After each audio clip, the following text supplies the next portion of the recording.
Que ya estamos con nuestra diva de la tarde, Ana Rosa Rodríguez, con todas las novedades de la danza y la cultura. Siempre trae un tema para desarrollar y una agenda de un montón de actividades. ¿Cómo andas, querida Ana Rosa? Bueno, ha sido esta semana que pasó, voy a comentar solamente dos hechos que realmente marcaron, como tú bien dices, la agenda artístico-cultural. El primero fue el reconocimiento, y tú que estás más vinculada todavía al teatro que yo, que se le hizo a Le Bon. Sí. Un reconocimiento indudablemente merecido, muy conmovedor, y además les digo la verdad que busquen por ahí porque hay un videíto de él recitando un poema de Ramón Jiménez, que es un placer, ¿no? Empieza, yo no soy yo, soy el otro. Tiene una cierta tristeza, pero de cualquier manera, dicho por él, es una maravilla. Nos trae siempre los clásicos españoles. Y bueno, fue muy lindo y tuvo un punto de contacto, es decir, ahí lo que más se homenajeó fue el cariño, se mostró el cariño de la gente con él, de su público, de los compañeros de trabajo. La gran mayoría cumplimos, ¿no?, el código de vestimenta, que era vestirse de negro con la boina negro y la chalina roja, así que también era como un espectáculo en la platea del Teatro Solís. Y el sábado, es decir, a pocas horas de que había ocurrido eso, Rosina Gil presentó su libro, el libro After Ballet de Penguin House, y la verdad que sentí lo mismo e incluso pedí la palabra para decirlo en la Feria del Libro, es decir, se homenajeó a una bailarina, pero se le homenajeó también desde el cariño, y justamente nombré también. Es decir, muy lindo cuando tú ves que además del arte hay un reconocimiento a la bonomía, que a veces dejamos un poco de lado, ¿no?, lo que es la persona, lo que es una persona de bien, lo que es una buena compañera, un buen compañero, en este caso, tanto de Rosina como de Le Bon, porque obviamente veíamos gente que en definitiva iba porque la quiere a Rosina o porque lo estima a Le Bon, y de alguna manera, bueno, todos hemos sido discípulos de Le Bon y vamos a seguirlo siendo, y con Rosina vamos a seguir admirándola porque supongo que después del libro alguna novedad va a venir, alguna novedad va a venir, porque no nos va a dejar así nomás. Claro, pensaba en eso, qué importante, ¿no? Porque en definitiva, digo, más allá obviamente de tener una carrera exitosa, el reconocimiento, de sentirse valorado en tu profesión, lo vincular termina siendo el día a día, lo más importante, lo que te hace, entonces... Bueno, y si vos me permites, por ejemplo, la otra vez hablando con Facundo de Almeida, hablábamos eso con relación a tu persona, ¿no? Es decir, lo traigo... No, pero es que es real, decíamos, es una excelente conductora, está así, pero hacíamos hincapié en lo otro. Es una buena persona, es una buena compañera, sos solidaria, sos sensible a las necesidades y a veces el dolor e incluso a las alegrías, porque también hay que compartir y hay que ser sensible a las alegrías de los demás. Y bueno, eso yo creo que sí, ¿no? Bueno, Ana Rosa, muchas gracias, pero también ya hablando sobre todo de Le Bon y de Rosina, creo que es un momento espectacular y que se remerecen en esta coronación de su carrera este reconocimiento, ¿no? También dar los reconocimientos en vida me parece que es fundamental, bueno, ¿no? Eso decía una persona el otro día en la platea del Solís. Qué suerte. Lo que más me gusta de esto es que Le Bon lo puede ver, escuchar, y estamos todos acá porque presentes. después nos acordamos todos, ¿viste?, de la maravilla de los artistas, pero en vida nadie les dijo nada. Entonces es importante que en vida también se los reconozca. Bueno, y les cuento que ese letrero luminoso que vemos al costado del Teatro Solís, en rosado, que dice "un poco de belleza, por favor", yo en realidad lo veía, no sabía muy bien a qué se refería, ahí me enteré y bueno, lo voy a compartir con ustedes porque probablemente haya otros como yo que no sabíamos. Eso lo decía Le Bon en las clases cuando veía a alguien o que tomaba el mate o que comía una mandarina. Entonces Le Bon dice que contaban que con mucha elegancia y bajito decía "un poco de belleza, por favor". Es decir, como que las cosas del escenario y del arte son sagradas y que eso está un poquito como para otra ocasión. Gracioso. Y entonces Calderón puso ese luminoso y dijo públicamente que bueno, que en principio nunca se iba a sacar como un homenaje para que quedara. Y bueno, me parece importante saber a qué nos referimos cuando decimos un poco yo no de lo belleza. sabía tampoco, así que no, me entero por vos. Yo me enteré el otro día y me parece interesante saberlo. Claro. Porque no le pusieron abajo Le Bon. Claro. Pero además, ¿en qué circunstancias? Vamos a la agenda, Dale. Paula. Comenzamos la agenda entonces. Comenzamos la agenda porque esta noche a las 20 horas es el estreno de La Cenicienta, con música de Prokofiev, coreografía de Marcia Aidé. Ustedes tienen, bueno, varias veces hemos hablado acá de esta dupla y también de Pablo Oroñán como el repositor.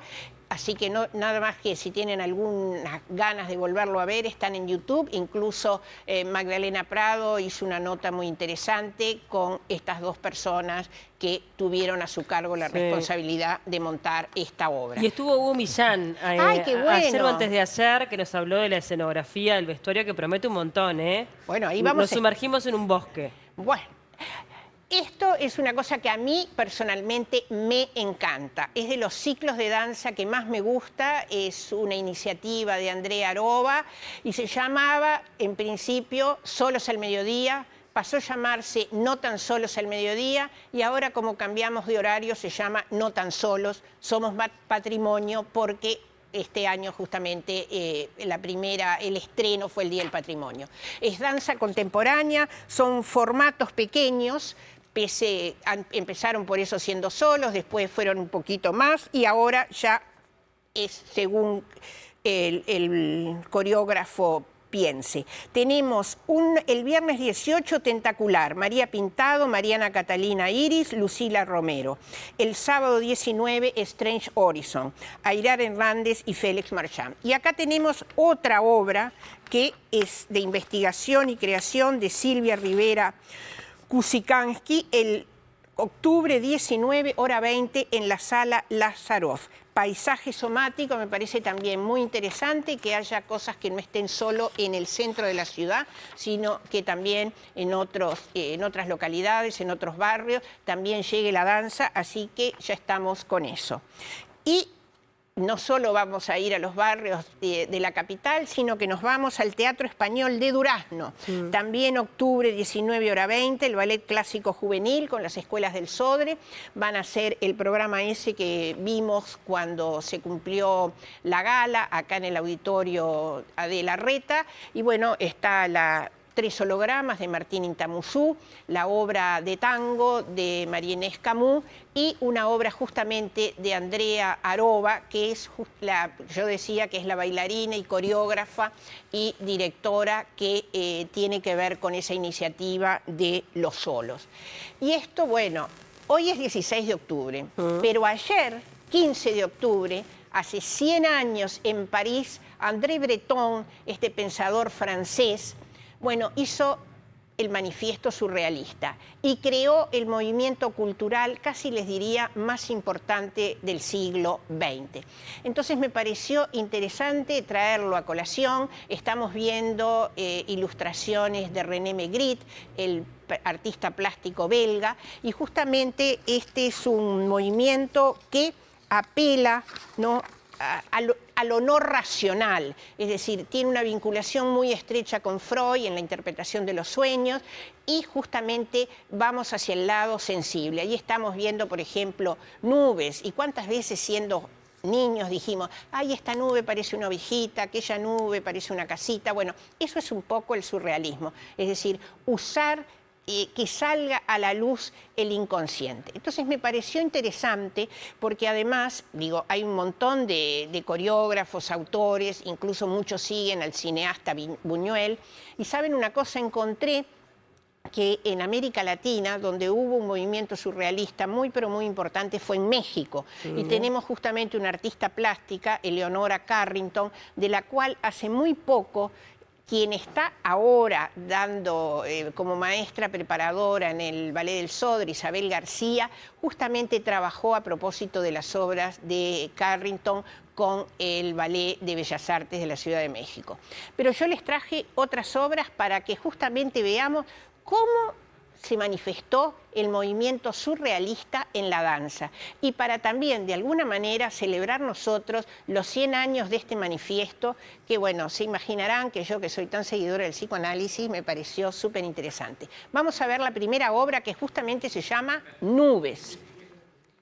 Y es de una compañía española que el nombre es de lo más gracioso porque se llama Araca la Danza. Ah, mirá.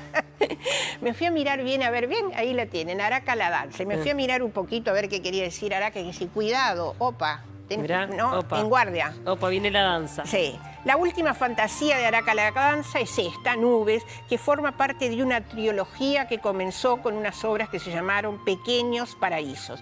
Está inspirada en las obras de René Magritte, esa joya de danza contemporánea, es para público infantil y familiar. Puede ser disfrutada en dos versiones, hay para 6 bailarines y para 9 bailarines, pero más o menos la idea es la que estamos viendo. La versión primera fue estrenada el 9 de diciembre de 2009 en su versión reducida, en la de media docena de bailarines en el Teatro de la Abadía de Madrid. Y la versión de gran formato fue estrenada en el Sadler's Wells de Londres en abril del año siguiente, del 2010. Ha recibido enorme cantidad de premios y acá estamos viendo, bueno, un poco, ¿no?, la idea del surrealismo en la danza, que no la vemos muy a menudo, ¿no? Y vamos a recordar un poquitito ahora, 100 años, ¿no?, cómo el surrealismo sigue siendo objeto de estudio y de análisis por esta propuesta radical que intentó liberar al ser humano del racionalismo, como yo les decía, para explorar el inconsciente a través de lo irracional y sobre todo lo onírico. Ustedes verán que las piezas, tanto lo que vemos como las obras plásticas como la danza, tienen algo que ver con los sueños. En este manifiesto surrealista, Breton define el movimiento como un automatismo psíquico puro, una técnica que busca expresar el pensamiento sin la intervención de la razón. Y esta definición no nace así como así, nace a partir de las ideas del poeta Guillaume Apollinaire y de la teoría de los sueños de Freud, como les había dicho. Guillaume Apollinaire fue un poeta muy interesante, yo les digo que vayan más allá de si leen o no francés, porque no escribía en línea recta, escribía los poemas haciendo formas. Y bueno, yo cuando lo descubrí en mis estudios de francés en la Alianza Francesa, siempre me llamó la atención eso de tener que dar vuelta el libro o yo tener que girarme, porque tiene diferentes representaciones. Así que como ustedes ven, tenemos a Buñuel en el cine, Apollinaire en la poesía, Breton como en el pensamiento, Magritte como uno de los grandes íconos del surrealismo, en la famosa, ¿no?, Si ne pas une pipe. Bueno, y se busca siempre que el arte reflejara imágenes propias del inconsciente, alejadas de cualquier filtro racional. Por eso a veces nos es un poco difícil, ¿no?, que estamos acostumbrados en la danza o a ver una historia o contar una anécdota, o que haya simplemente imágenes estéticas que de alguna manera tengan una representación racional y consciente. Acá justamente estamos en el polo opuesto. Y Breton, como les decía, tiene este primer manifiesto que fue justamente ayer que se celebraron los 100 años y se celebró en todas partes del mundo, porque realmente se considera que fue el movimiento cultural casi más importante del siglo pasado. Y hay un concepto como de la sobrerealidad, ¿no?, el arte surrealista que fusionara esos estados del sueño y de la realidad, y Breton lo llamó sobrerealidad. Según él, es un concepto clave para entender el ideal surrealista que pretendía siempre lo mismo, ¿verdad?, ir más allá de lo que percibimos y más allá de lo racional, para crear otro tipo de realidad, una realidad absoluta, pero basada en la libre expresión del pensamiento y de la imaginación. Acá estamos viendo justamente una obra de danza que se llama Nubes, que es, se darán cuenta, obviamente, muy inspirada en un cuadro de René Magritte, y fue sumamente premiada, ya les dije, fue estrenada primero en Madrid y después en Londres, así que ya es una obra que forma parte de la historia de la danza contemporánea y, por supuesto, también de lo que tuvo, de las consecuencias que tuvo este movimiento surrealista. Ahora vamos a ver una segunda obra totalmente distinta y se van a sorprender porque, claro, el surrealismo tiene esto, cada uno se saca la parte racional y aparecen los sueños. Y aquí tenemos esta segunda obra que también es de un español, es una creación de Marcos Moró por la compañía La Veronal. Estamos en este momento, dejamos Madrid y nos vamos a Barcelona, estamos en Cataluña. Y esta obra, Sonoma, parte de la necesidad del ser humano de volver al origen, al cuerpo. cuando éste está al límite de su existencia y llama para sobrevivir, superando de esta forma el envoltorio virtual de la realidad. Siempre volvemos al mismo concepto, ¿no? Es decir, sacarnos la realidad racional y permitir que aflore ese inconsciente que a veces nos aflora cuando no queremos, ¿no? Es decir, cuando un lapsus lingüe obviamente es el inconsciente que nos aflora, o cuando hacemos algo de lo cual después dijimos, ¿por qué lo hicimos? Es el inconsciente que tiene a veces mucho más fuerza que la parte consciente. Este coreógrafo, Marcos Moró, retoma las ideas esenciales de una primera pieza creada en el 2016 para el Ballet de Lorraine, que se llamaba El surrealismo al servicio de la revolución. Porque así bien hubo un primer manifiesto en 1924, después hubo un segundo y un tercero, y después, como ocurre, en el segundo y en el tercero, cada uno de los pensadores le fue mechando otras cosas, entró la política, algunos no coincidían con esas ideas, entonces el movimiento quedó un poco fraccionado, pero de cualquier manera ese inicio fue muy fuerte y es el que perdura y es el que celebramos.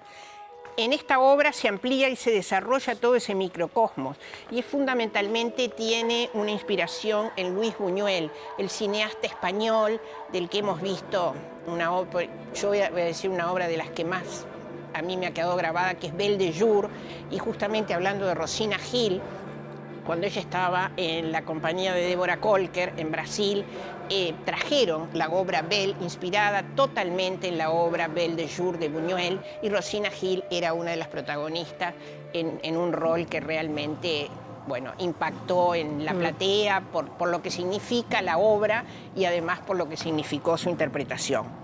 Marcos Moró, de quien estamos viendo su obra, fundó esta compañía La Veronal en el 2005 y se ha posicionado como un creador indispensable en el panorama coreográfico internacional, recibiendo galardones como el Premio Nacional de Danza de España en el 2013, entre muchos otros.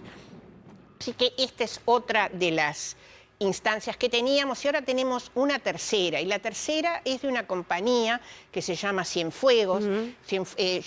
Joshua Cienfuegos es costarricense y estuvo acá, estuvo acá trabajando con la Escuela Nacional de Danza, con el área contemporánea, fundamentalmente en la época que Martín Itamusú estaba en la dirección de las escuelas. Ustedes saben que él es muy contemporáneo. Muy contemporáneo, me encanta. Y bueno, y trajo grandes personalidades a trabajar, Carmen Werner, y tenemos aquí también a Joshua Cienfuegos. Acá estamos viendo, fíjense el título de la obra, ¿no? A mí me llamó la atención. 88 azucenas y un perro. Surrealismo total, ¿verdad? Sí, sí. Pero ¿saben en qué obra está inspirada? En una obra que se dio este año en el Teatro Solís y que tuvo opiniones muy contradictorias. Hubo incluso una charla a la que asistí para explicarnos la obra, que era la obra El Público. El Público. El Público es una obra que escribió Federico García Lorca para no ser interpretada en escena. Pero, bueno, finalmente se encontraron sus borradores, sus cuadernos. Esa obra se interpretó no solo en Uruguay, en España. Acá vino una directora española. Y ya ven que, pese a que la voluntad del autor no era que se interpretara, sin embargo, ha tenido una gran influencia en los artistas del siglo XXI. Acá la estamos viendo en esta coreografía de esta compañía, que también tiene una gran trayectoria internacional, y como les repito, a su vez, curiosamente, no solo el director de la compañía estuvo en Montevideo dictando clases, sino que también la obra en la que se inspira esta coreografía, 88 azucenas y un perro, es la obra, creo que con la que se abrió la temporada de la Comedia Nacional en el Teatro Solís de Montevideo. Qué lindo, ¿Qué te parece? Me encanta todo lo contemporáneo, me fascina y me parece súper interesante toda esa mirada, ¿no? Onírica, más basada en el psicoanálisis. Esa te gusta. Sí, sí. Hay que zambullirse en ese viaje, ¿no? Y hay que dejar un poco lo racional que a veces nos limita, sí, y permitir que los sueños afloren. Yo, antes de irme, quiero decir una cosa a favor, porque me encantó el vestuario que hizo Hugo Millán para Amor. Ah, Y quiero destacarlo porque ahora vamos a verlo en La Cenicienta, no vi todavía, vi algunas cositas, pero no lo vi así con mis propios ojos, dejando lo racional de lado y sumergiéndome. Pero realmente Hugo Millán, tú hablabas de eso, es impresionante. en Amor está tan bien resuelto además, porque se van cambiando las túnicas, todo en colores como estás tú vestida, colores cálidos, en colores tierra, que realmente creo que es una maravilla. Es una maravilla, la verdad que sí. Hugo Millán es un grande. Gracias, Ana Rosa, como siempre. No me da más la voz. Hasta la semana que viene.